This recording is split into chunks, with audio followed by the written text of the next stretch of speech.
আসসালামু আলাইকুম। আজকের ক্লাসটিতে আপনাদের সাথে শেয়ার করছি অবজেক্টিভ কেস সম্পর্কিত বেশ কয়েকটি গুরুত্বপূর্ণ বাংলা এবং ইংরেজি বাক্যসমূহ, যে বাক্যগুলি আপনার দৈনন্দিন জীবনে প্রয়োজন হবে। তো অনেকের প্রশ্ন থাকতে পারে অবজেক্টিভ কেস বলতে কি বোঝায় বা অবজেক্টিভ কেসের সংজ্ঞাটি কি। তো স্বাভাবিক নিয়মে যদি অবজেক্টিভ কেসের সংজ্ঞাটি বলতে যাই, যখন কোনো নাউন বা প্রনাউন কর্মরূপে ব্যবহৃত হয় তখন সেটিকে অবজেক্টিভ কেস বলে। তো কেস সম্পর্কিত এর আগে আমি একটি ক্লাস নিয়েছি এবং সেই ক্লাসটির ভিডিও লিঙ্কটি বর্তমানে আপনারা যে ভিডিওটি দেখতে পাচ্ছেন সেই ভিডিও ডিসক্রিপশনে সেই ভিডিও লিঙ্কটি দেওয়া থাকবে। আপনারা সেই লিঙ্কটিতে ক্লিক করে সেই অবজেক্টিভ কেস সম্পর্কে আরও বিস্তারিত জেনে আসতে পারেন। তো প্রথম দিকে এখানে আপনারা কয়েকটি বাংলা বাক্য দেখতে পাচ্ছেন, সেই অবজেক্টিভ কেস সম্পর্কিত আমি কয়েকটি বাংলা বাক্য এখানে লিখে রেখেছি। তো এই বাক্যগুলি ইংরেজিটি কি হবে সে বিষয়টুকু আপনাদের সাথে প্রথম দিকে ক্রমান্বয়ে শেয়ার করব। এর পরবর্তীতে আরও কয়েকটি বাংলা বাক্য আপনাদের সাথে ক্রমান্বয়ে শেয়ার করব, সে বাক্যগুলি ইংরেজিতে কিভাবে বলবেন। তো প্রথম দিকে এখানে যে বাক্যটি দেখতে পাচ্ছেন, নীলা ছবি আঁকতে জানে।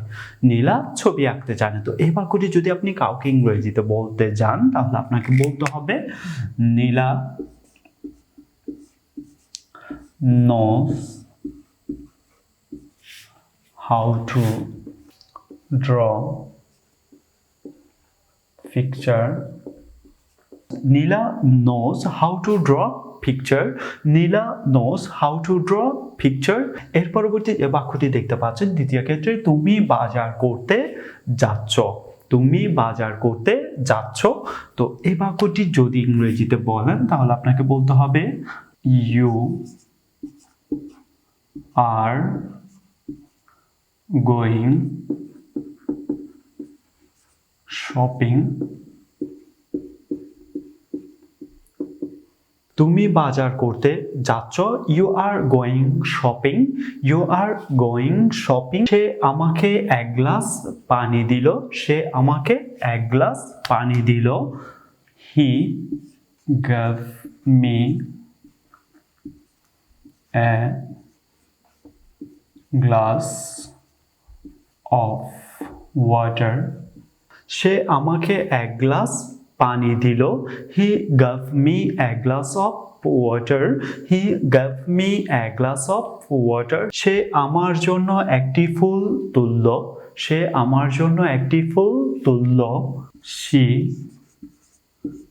plucked me a flower. সে আমার জন্য একটি ফুল তুলল। She plucked me a flower.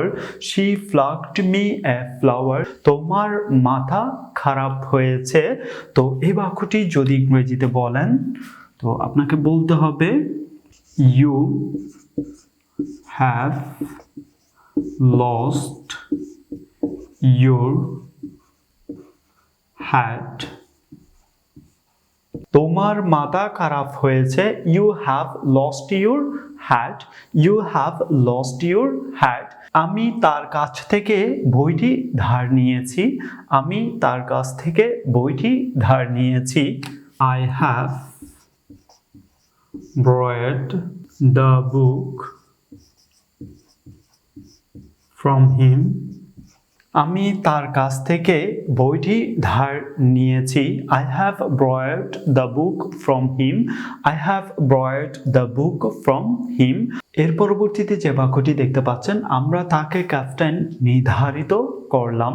এই বাক্যটি যদি ইংরেজিতে বলেন তাহলে আপনাকে ইংরেজিতে বলতে হবে we selected him captain. আমরা তাকে ক্যাপ্টেন নির্ধারিত করলাম। We selected him captain. We selected him captain. লোকে তাকে বোকা বলে। লোকে তাকে বোকা বলে। People call him a fool. বিচারক তাকে মুক্তি দিলেন। The judge set him free. বিচারক তাকে মুক্তি দিলেন। The just set him free. The just set him free. আমার বাড়িতেই সাদা রং লাগালাম। তো এই বাক্যটি যদি ইংরেজিতে বলেন আপনাকে বলতে হবে we painted the house white.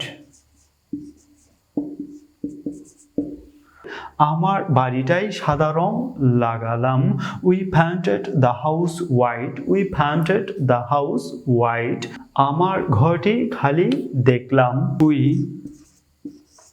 Found the room